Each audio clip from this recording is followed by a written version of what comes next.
कहते हैं गुरु उस दिन बहुत प्रसन्न होता है जब उसका शिष्य योग्यतम होकर के गुरु को किसी विषय पर मौन होने के लिए विवश कर दे। गुरु को लग जाए नहीं मेरे ज्ञान की अपेक्षा मेरे शिष्य का ज्ञान अधिक हो गया, तो गुरु को हृदय में बड़ा आनंद होता है। और पिता को जिस दिन लग जाता है मेरी क्षमताओं से, मेरी योग्यताओं से और मेरे सामाजिक स्तर से भी बड़ा स्तर मेरे पुत्र का हो गया है, तो पिता बहुत प्रसन्न होता है। कहते दो ही लोग हारने पर प्रसन्न होते हैं, पिता पुत्र से पराजित होता है तो प्रसन्न हो जाता है, और गुरु शिष्य से पराजित होता है तो प्रसन्न हो जाता है। पर ये भी तब तक जब अपनी विजय का श्रेय शिष्य गुरु को दे तभी प्रसन्नता होती है। जब पुत्र अपनी विजय का श्रेय अपने पिता को दे, पूज्य पिताजी के चरणों की कृपा से मैं हूं, तो ही छाती बड़ी होती है और कह दे कि नहीं क्या किया इन्होंने मेरे लिए, तो तब देखिए तब हृदय का क्या हाल होता है और मुख का क्या हाल होता है। कुछ अच्छा कर लिया और भीड़ में खड़े होकर के कह दे इन्होंने क्या किया है मेरे लिए, गुरुजी किस बात के गुरुजी है, मैंने तो यहाँ हाथ मारा, वहाँ मुंह मारा, वहाँ से पाया, यहाँ किया, तब गुरुजी को प्रसन्नता नहीं होगी।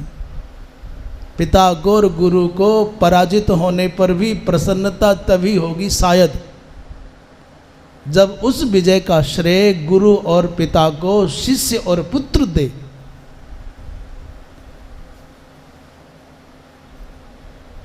सुनने में आता है कोई बालक, गरीब पिता ने, कृषक पिता ने कोई बालक पढ़ाया बढ़ाया, अपनी सामर्थ्य के अनुसार जो कर सकते थे किया, कलेक्टर बन गया पुत्र। एक दिन कलेक्टर की कुर्सी पर पुत्र बैठा और अचानक पिताजी गांव से चल कर के आए, देखो मेरा बेटा कैसा लगता है, कलेक्टर बन गया है। पिता ही ठहरे। पुत्र ने सम्मान किया, आदर किया, कुर्सी पर बैठा था, उठ करके खड़ा भी हुआ, पिताजी को अपनी कुर्सी पर बिठा दिया। पिता बड़े प्रसन्न, बड़े गौरव से भरे, और पुत्र नीचे चरणों में बैठ गया उनके। उसने पूछा, बेटा इस धरती पर आज सबसे सौभाग्यशाली कौन व्यक्ति होगा? आज के दिन में इस दुनिया में सबसे बड़ा सौभाग्यशाली कौन होगा, कुछ पता है? तो पुत्र ने कहा, पिताजी मैं। क्यों? बोले मैं कलेक्टर बनाऊं। तो पिता के सपनों के अनुसार उत्तर नहीं आया, आशाओं के अनुसार उत्तर नहीं आया, तो उदास हो गए। उनको लगता था वो कहे कि पिताजी आप। पिता जब उदास हो गए तो पुत्र ने पूछा कि पिताजी आपने पूछा नहीं कि मैंने क्यों कहा मैं सबसे बड़ा सौभाग्यशाली हूं।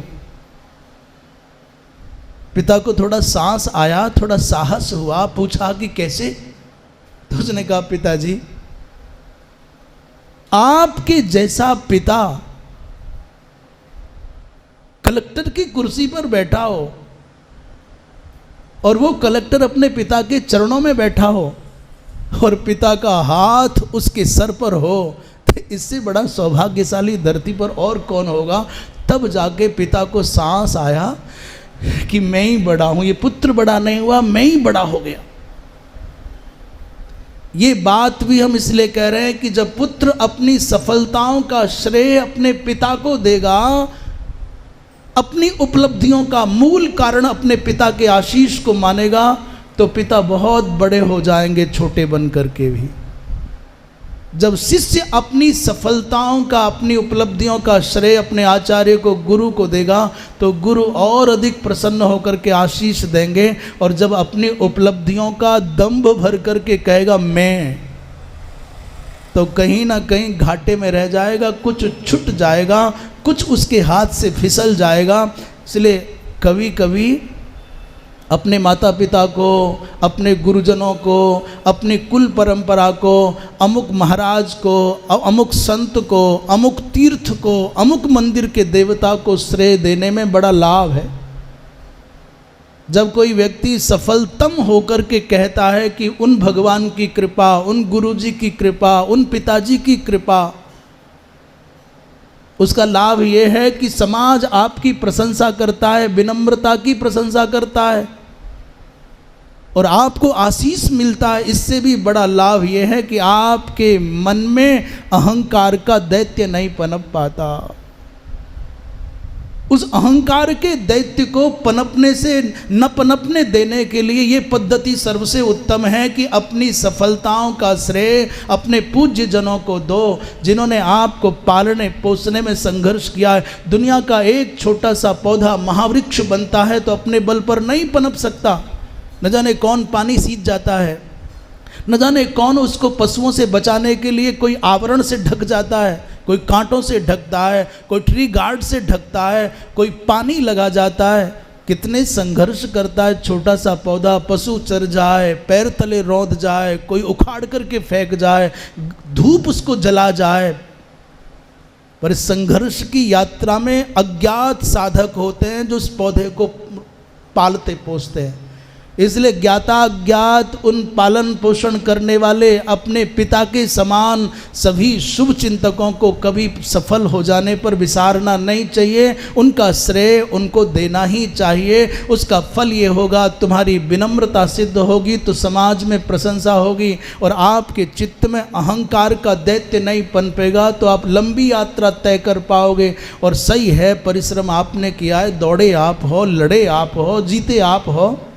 क्या तो मैं कहते ही आप एक स्नेहिल छाया से वंचित हो जाते हो, समाज में अभिमानी माने जाते हो, अपनी सफलता का श्रेय स्वयं को देते हो, तो उसका दुष्परिणाम ये होता है कि आपको अहंकार घेर लेता है, सहानुभूति तो मिलती नहीं। इसलिए सफलताओं का श्रेय बड़ों को देना सीखना चाहिए। वृंदावन बिहारी लाल की।